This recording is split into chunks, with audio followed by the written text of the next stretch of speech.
નમસ્કાર વિદ્યાર્થી મિત્રો, ગયા લેક્ચરમાં આપણે ઉદાહરણ 7.11 સુધી વાત કરેલી. હવે આપણે આગળનું ઉદાહરણ લઈશું, ઉદાહરણ નંબર 7.12. તો જુઓ પાના નંબર 167 ઉપર કે કોઈ એક પાતળી રીંગની તેના વલયના સ્પર્શકને અનુલક્ષીને જડત્વની ચાકમાત્રા કેટલી હશે. બરાબર, અહીંયા વાત કરી છે રીંગ. રીંગ તો દરેકને ખ્યાલ જ છે કે વચ્ચેથી કેવી હોય, પોલી. બરાબર, એના કેન્દ્રમાંથી પસાર થતી અક્ષ છે એ આરી. તો એને અનુલક્ષીને આપણે ચાક માત્રા કહી દઈએ છીએ આઈસી. તો અહીંયા લખું છું કે જે રીંગ છે એ રીંગના કેન્દ્રને અનુલક્ષીને જડત્વની ચાક માત્રા, જેને આપણે કહી દઈએ છીએ આઈસી, અને એ આપેલા છે mr², જે આપણે પેલા કોષ્ટકમાં જોઈ લીધું હતું, જડત્વની ચાકમાત્રાના કોષ્ટકમાં. પ્રશ્ન એવું પૂછ્યો છે તેના સ્પર્શકને અનુલક્ષીને જડત્વની ચાકમાત્રા. સ્પર્શક એટલે આ. બરાબર, અને સ્પર્શકની વાત આવે ત્યારે હંમેશા આપણે શેની વાત કરવી પડે, તો આ સ્પર્શક લઈ લઈએ એટલે કે આઈ લઈ લઈએ. બરાબર, હવે જુઓ સ્પર્શકના અનુલક્ષીને જડત્વની ચાકમાત્રા આપણે લઈ લઈએ. જ્યારે પણ તમે સ્પર્શકની વાત કરો તો આ તો રીંગમાંના કેન્દ્રમાંથી એટલે કે ક્યાં આવો, બહારની તરફ આવો.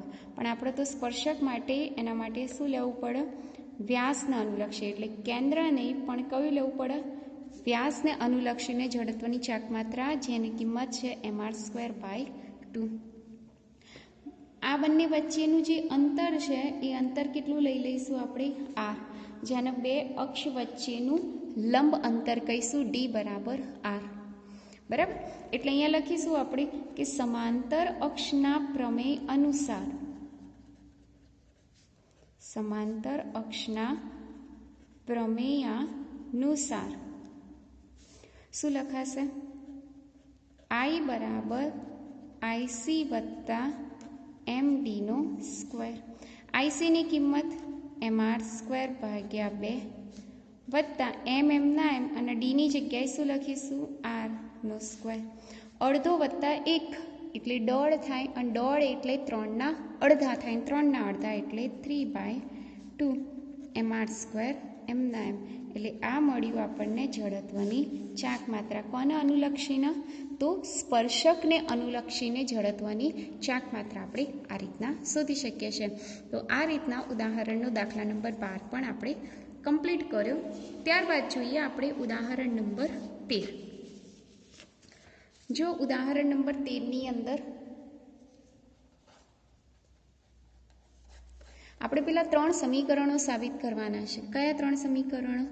પેલા અચળ પ્રવેગી ગતિના 3 સમીકરણો હતા ને, એ સમીકરણોને આપણે અહીંયા સાબિત કરવાના છે.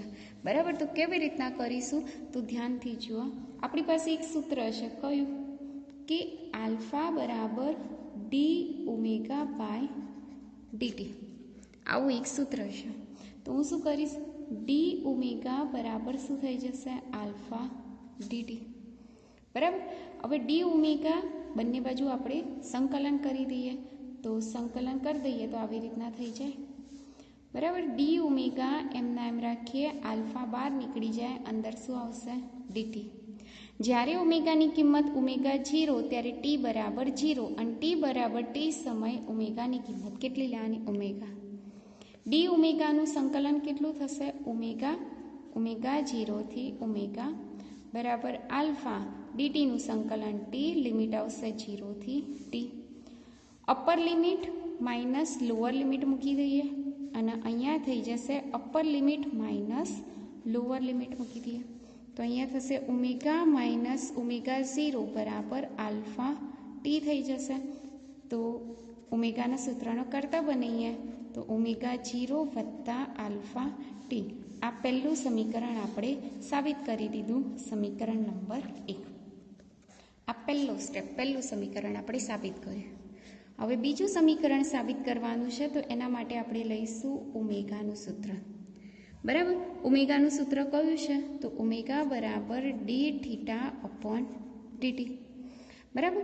dt ने आ बाजू लई लीए, ओमेगा नी जगह किंमत मूकी दईए तो ओमेगा 0 वत्ता अल्फा टी इंटू dt बराबर शू थशे टी थीटा। कौंस छूटा पाड़ी दईए तो जुओ केवी रीतना थशे ओमेगा 0 dt वत्ता अल्फा टी dt बराबर डी थीटा। हवे 3 ए 3 आपणे संकलन करी दईए तो संकलन करिए तो शू थशे ओमेगा 0 dt वत्ता अल्फा संकलन टी dt बराबर संकलन डी थीटा।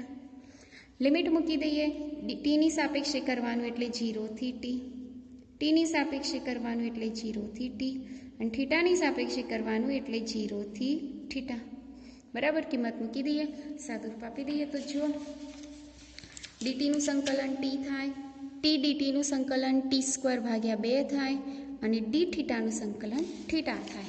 તો જો સાદુરૂપ આપી દઈએ અહીંયા ઓમેગા 0 સંકલન કયું આવશે t વત્તા આલ્ફા સંકલન શું આવશે t² ભાગ્યા 2 અને બરાબર અહીંયા સંકલન શું થશે થીટા।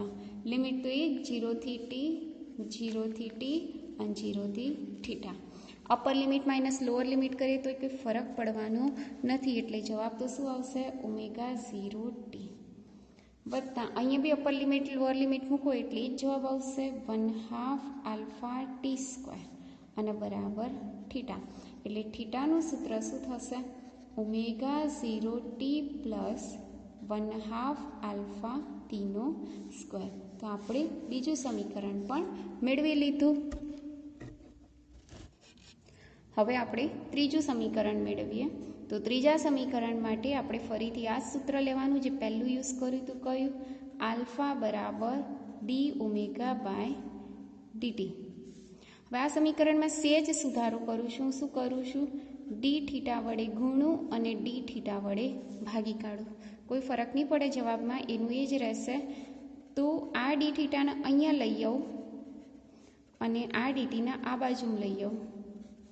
ख्याल आई गयो दरेकना आल्फा। चलो आल्फा बराबर D omega D theta by D T एटले तो शू लखीए छे आपणे ओमेगा। हवे डी थीटाने आ बाजु लई जाओ एटले आल्फा डी थीटा अने अहींया शू रह्युं ओमेगा डी ओमेगा। बंने जग्याए आपणे संकलन करी दईए तो आल्फा अचळ डी थीटानुं संकलन शू थशे थीटा। लिमिट आवशे 0 थी थीटा। चलो ओमेगानुं संकलन शू थाय ओमेगा स्क्वेर भाग्या 2 लिमिट आवशे ओमेगा 0 थी ओमेगा। चलो आगळ 0 छे एटले आमां लिमिट ना मूकीए तो बी चाले अल्फा थीटा। अहींया 1/2 बहार काढी दईए। पहेला अपर लिमिट मूकीए अने पछी लोअर लिमिट मूकीए। 2 गुणाकारमां जशे एटले 2 अल्फा थीटा बराबर ओमेगा स्क्वेर माइनस ओमेगा 0 नो स्क्वेर। तो आ रीतना आपणे उदाहरणनो दाखला नंबर 13 पण सरळताथी करी शकीए छे। आ उदाहरण सेम टू सेम तमारा चेप्टर 3 नी अंदर पण आई गयो छे। बस खाली फरक एटलो छे कि जेम आपणे अहींया ओमेगा वापरीए छे त्यां वी वापरवानुं, अहीं थीटा वापरता होईए तो त्यां डी वापरता हता अने अहींया आल्फा वापरीए छे त्यां शुं वापरता हता ए वापरता हता। ख्याल आई गयो। हवे आगळ उदाहरण जोईशुं उदाहरण नंबर 14। जो उदाहरण नंबर 14 सेम एना नीचे ज छे पाना नंबर 168 पर। चलो उदाहरण नंबर 14 शुं कहे छे एक मोटरना पैडानी कोणीय झड़प 16 सेकंड में 1200 आरपीएम थी 3120 आरपीएम सुधी पहोंचे छे बराबर। एटले जो पहला तो समयगाळो आपी दीधो छे एटले के टी आपी दीधुं छे 16 सेकंड। पछी 1200 आरपीएम थी 3120 आरपीएम एटले के रिवोल्यूशन पर मिनिट एने शुं कहेवाय रिवोल्यूशन पर मिनिट एटले के ओमेगा 0 आपेला छे 1200 रिवोल्यूशन पर मिनिट आवुं आपेलुं छे बराबर। तो एनो रोटेशन पर रेडियन पर सेकंड में कन्वर्ट करवू पड़शे। एक रिवोल्यूशन में केटला रेडियन होय रिवोल्यूशन एटले परिभ्रमण एक आखुं परिभ्रमण पूरुं करे एटले एमां 2π रेडियन होय एटले केवी रीतना लखीशुं आपणे 1200 गुणिया 2π रेडियन भाग्या एक मिनिट में केटली सेकंड होय तो 60 सेकंड। 0 0 કેન્સલ, 6 दूनी 12 એટલે અહીંયા આવશે 0 0 કેન્સલ કરી દઈએ, 6 दूनी 12 એટલે અહીંયા આવશે 20, 20 दूनी 40 એટલે ઓમેગા 0 બરાબર કેટલા આવ્યા 40 પાઈ રેડિયન પર સેકન્ડ. બરાબર. હવે ઓમેગા આપેલો છે આપણને કેટલો 3120 રિવોલ્યુશન પર મિનિટ. સેમ આને બી રેડિયન પર સેકન્ડમાં કન્વર્ટ કરવું પડશે. 3120 રિવોલ્યુશન એટલે 2 પાઈ રેડિયન અને મિનિટ એટલે 60 સેકન્ડ. અહીં બી પાછું 0 0 કેન્સલ થઈ જશે. આનું બી સાદું રૂપ આપી દઈએ તો જુઓ 0 0 કેન્સલ, 2 તાલી 6 અને અહીંયા સાદું રૂપ આપી દો એટલે 3 એકા 3 અને 3 6 12 એટલે 106 પાઈ રેડિયન પર સેકન્ડ. બરાબર. 3 ચોક 12, સોરી 4 આવશે અહીંયા એટલે આપણને ઓમેગા પ્રાપ્ત થઈ ગયો. બરાબર. નંબર 1 શું શોધવાનું છે તો કોણીય પ્રવેગ શોધવાનું છે. એટલે નંબર 1 કોણીય પ્રવેગ આલ્ફા બરાબર કેટલા. તો આના માટે સૂત્ર છે કયું ઓમેગા બરાબર ઓમેગા 0 પ્લસ આલ્ફા ટી. તો આલ્ફા ટી બરાબર ઓમેગા માઇનસ ઓમેગા 0 માટે આલ્ફા બરાબર ઓમેગા માઇનસ ઓમેગા 0 ભાગ્યા ટી. કિંમત મૂકી દો આની અંદર, સાદું રૂપ આપી દો કેલ્ક્યુલેટરની મદદથી. જે બી આન્સર આવશે એ રેડિયન પ્રતિ સેકન્ડ સ્ક્વેર એકમ રહેશે. તો આ રીતના આપણે પહેલો ક્વેશ્ચન શોધી શકીએ છીએ. ત્યારબાદ જુઓ બીજા નંબરે શું કહે છે કે આ સમય દરમિયાન એન્જિન કેટલા પરિભ્રમણ કરે છે. પરિભ્રમણ શોધવાના છે તો એના માટે મારે પહેલાં થીટા શોધવા પડશે. બરાબર. શું શોધવાનું છે તમારે પરિભ્રમણની સંખ્યા કેટલી બરાબર કેટલા. તો સૌ પ્રથમ મારે થીટા શોધવા પડશે. થીટાનું સૂત્ર કયું છે તો ઓમેગા 0 ટી પ્લસ 1/2 આલ્ફા ટીનો સ્ક્વેર. કિંમત મૂકી દો. ઓમેગા 0ની કિંમત 40 પાઈ, ટીની કિંમત 16 વત્તા 1/2 આલ્ફાની કિંમત કેટલી મળી, જે બી મળી હોય લગભગ તમને મળશે 4 પાઈ મળશે અને ટીની કિંમત 16નો વર્ગ. બસ આ બધાનું સાદું રૂપ આપી દો. પાઈની કિંમત 3.14 મૂકજો અને પાઈ નહીં મૂકો તો બી ચાલશે. પાઈ કોમન કાઢી દો એટલે અંદર શું રહેશે 16 दूनी 32, 16 ताली 48, 16 ચોક 64 એટલે 640 વત્તા અહીંયા 16નો વર્ગ 256 અને 256 ગુણ્યા 2 એટલે 512 અને પાઈ 12 નીકળશે. બરાબર. સાદું રૂપ આપી દો આની અંદર 640, 2 અને 4 ને 1 5 અને 5 ને 6 11 એટલે 1152 પાઈ રેડિયન. આ થીટા મળે તમને. બરાબર.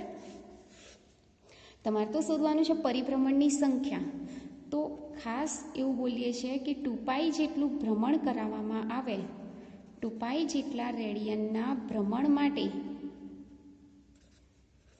રેડિયન બરાબર પરિભ્રમણ કેટલા થાય 1 ભ્રમણ થાય. કેટલા ભ્રમણ થાય 1 ભ્રમણ. તો અહીંયા તો કેટલા રેડિયન છે 1152 પાઈ રેડિયનમાં પરિભ્રમણોની સંખ્યા કેટલી. તો અહીંયા લખાય પરિભ્રમણોની સંખ્યા બરાબર કેટલું આ બંનેનો ગુણાકાર ભાગ્યા 2π એટલે 1152 પાઈ ભાગ્યા 2π.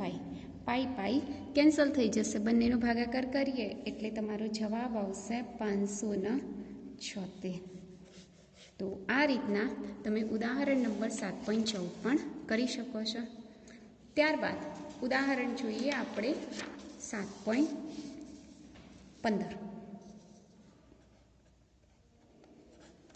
એટલે કે 15મું ઉદાહરણ જુઓ. શું કહે છે કે અવગણ્ય દ્રવ્યમાનની એક દોરીને 20 કિલોગ્રામ દળ અને 20 સેન્ટીમીટર ત્રિજ્યાના દળ આપેલું છે તમને. સૌ પ્રથમ m બરાબર 20 kg ત્રિજ્યા આપેલી છે, એને આપણે કહીએ છીએ r, જે કેટલી આપેલી છે 20 સેન્ટીમીટર અર્થાત 0.2 મીટર.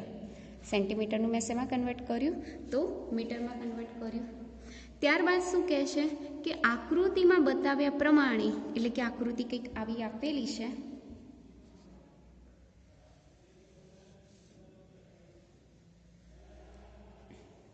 આકૃતિમાં કંઈક આ ત્રિજ્યા આપેલી છે, બરાબર, અને બળ લગાડેલું છે F બરાબર 25 ન્યૂટન, બરાબર, આવું કંઈક આપેલું છે. 25 ન્યૂટન જેટલું ખેંચાણ બળ લગાડેલ છે. આ ફ્લાયવ્હીલ ઘર્ષણ રહિત બેરિંગ સાથે એક સમક્ષિતિજ અક્ષ પર જડેલો છે. તો નંબર 1, કોણીય પ્રવેગની ગણતરી કરો. શું શોધવાનું છે? નંબર 1, કોણીય પ્રવેગ આલ્ફા બરાબર કેટલા. ચલો, ટોર્કનું આપણી પાસે બે સૂત્રો છે. એક તો ટાઉ બરાબર, એટલે ટોર્ક બરાબર બળ ગુણ્યા સ્થાનાંતર, એટલે કે FR, સમીકરણ નંબર 1, અને બીજું સૂત્ર ટાઉ બરાબર I આલ્ફા, સમીકરણ નંબર 2, બરાબર. બંનેને આપણે શું કરી દઈએ? સરખાઈ દઈએ. તો I આલ્ફા બરાબર શું થશે? FR. આલ્ફા શોધવાનું છે એટલે સૂત્રનો કરતા કરીએ એટલે FR ભાગ્યા શું થશે? I. હવે અહીંયા જુઓ I, તો I અહીંયા કયું લેવાનું? તો ખાસ આની અંદર લખેલું છે કે ફ્લાયવ્હીલ. ફ્લાયવ્હીલ એટલે અંદરથી કેવું હોય? પોલું. પોલું હોય એટલે આપણે શેના તરીકે લેવાનું? રિંગ તરીકે લેવાનું. અને રિંગના એ જે વ્યાસમાંથી, આપણે તો અહીંયા વ્યાસનું જ લેવાનું, કારણ કે સ્પર્શક લીધું છે એટલે આપણે વ્યાસના અનુલક્ષીને જ ગોળ ફરે છે. એ આવી રીતના ગોળ ફરતી નથી, બરાબર. એટલે અહીંયા આઈની કિંમત આપણે વ્યાસને અનુલક્ષીને લેવાનું. તો એના માટે આપણે શું લેવાનું? mr² ભાગ્યા 2. 2 ઉપર જશે, RR કેન્સલ થશે, ભાગ્યા mr. આની અંદર કિંમતો મૂકી દો. એફની કિંમત કેટલી મૂકવાની છે? 25, એમની કિંમત 20 અને આરની કિંમત 0.2 મૂકી દો. જે બી આન્સર આવશે તમારો જવાબ, અને એકમ રહેશે એનો રેડિયન પર સેકન્ડનો સ્ક્વેર. શું રહેશે? રેડિયન પર સેકન્ડનો સ્ક્વેર. એ લગભગ તમારો આવશે 12.5. કેટલો આવશે? 12.5. ના આવે તો મને મેસેજ કરજો, તો હું તમને સોલ્યુશન સાથે આપી દઈશ. ખ્યાલ આવી ગયો? હવે આપણે નંબર 2 જોઈશું. ચલો, નંબર 2માં શું પૂછ્યું છે કે જ્યારે દોરી 2 મીટર જેટલી ખેંચાય ત્યાં સુધી ખેંચાણ બળ દ્વારા કરવામાં આવેલું કાર્ય કેટલું? બરાબર. કેટલા મીટર ખુલે છે? 2 મીટર. 2 મીટર ખુલે એટલે સ્થાનાંતર, દોરીનું સ્થાનાંતર કીધું છે. D બરાબર કેટલા? 2 મીટર. તો પ્રશ્ન પૂછ્યું છે કાર્ય શોધો. કાર્ય W બરાબર કેટલા? તો કાર્યનું સૂત્ર છે કાર્ય બરાબર બળ ગુણ્યા સ્થાનાંતર. બળ એટલે કે F, અને Fની કિંમત કેટલી છે અહીંયા? 25. તો 25 અને ગુણ્યા 2 એટલે કાર્ય કેટલું થયું? 50 જૂલ. બરાબર. આ તમે શોધી કાઢ્યું કાર્ય. એટલે બીજો પ્રશ્ન તમારો પૂરો. નંબર 3 ઉપર શું કહે છે કે આ બિંદુએ વ્હીલની ગતિ ઉર્જા પણ શોધો. તેની સ્થિર સ્થિતિમાંથી ગતિની શરૂઆત થાય છે તેમ ધારો. હવે ગતિની શરૂઆત સ્થિર સ્થિતિમાંથી થતી હોવાથી ઓમેગા 0 બરાબર કેટલા થશે? 0 થશે. એટલે કે શરૂઆતની ગતિ ઉર્જા બી કેટલી થઈ જશે? K0 બરાબર 0. આથી ગતિ ઉર્જા આપણી પાસે એક જ રહેશે, કઈ? 1/2 I ઓમેગા સ્ક્વેર. કિંમત મૂકી દો આની અંદર. 1/2 એમના એમ, આઈની જગ્યાએ mr² ભાગ્યા 2 અને ઓમેગા. તો ઓમેગાની કિંમત તો તમારે આપેલી છે લગભગ, નહીં તો ઓમેગા તમારે શોધવા પડશે. તો એક કામ કરો, સમીકરણ નંબર 1 કહી દો, પહેલાં ઓમેગા શોધી નાખો. તો એના માટે એક સૂત્ર આપણે જોયું અત્યારે, ઓમેગા² માઇનસ ઓમેગા 0² બરાબર 2 આલ્ફા થીટા.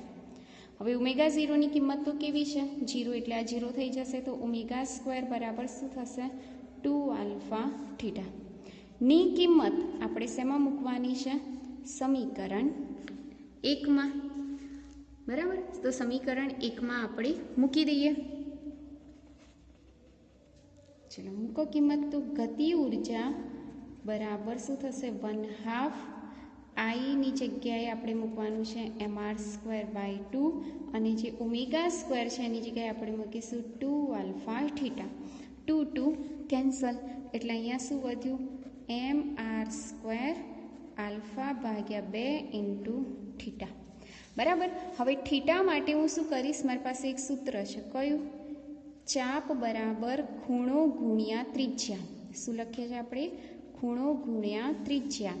ચાપ એટલે જે અંતર કાપ્યું એ, ખૂણો એટલે થીટા અને ત્રિજ્યા એટલે આર. માટે થીટા બરાબર શું લખીશું આપણે? d/r. તો આ થીટાની કિંમત અહીંયા મૂકી દઈએ. તો mr²/2 આલ્ફા. થીટાની જગ્યાએ આપણે લખીશું d/r. r કેન્સલ એટલે શું આવશે જવાબ?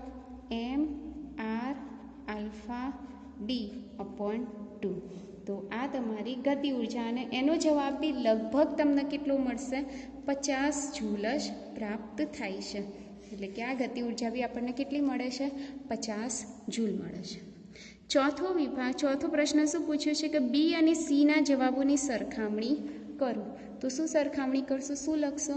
કે બી અને સી બંનેમાં એક જ જવાબ પ્રાપ્ત થાય છે, સરખો જવાબ પ્રાપ્ત થાય છે. આથી કહી શકાય કે અહીંયા ઘર્ષણ બળમાં કોઈ પણ પ્રકારની ઉર્જાનો વ્યય થતો નથી. તો આમ આપણે આ ચેપ્ટર અને આના પછીનું જે ઉદાહરણ છે, ઉદાહરણ 7.16, એ તમને મેં થિયરી સાથે જ કરાવી દીધું છે. એ જે સરક્યા વિના ગબડતો પદાર્થની થિયરી કરાવી હતી એ વખતે તમને કરાવી દીધું છે. એટલે એ તો તમે આગળનું લેક્ચર જોઈને બી લખી શકો છો. તો આજે આપણે આટલે સુધી રાખીએ છીએ. નવેસરથી નવું ચેપ્ટર આપણે નેક્સ્ટ લેક્ચરથી સ્ટાર્ટ કરીશું. ત્યાં સુધી થેન્ક યુ.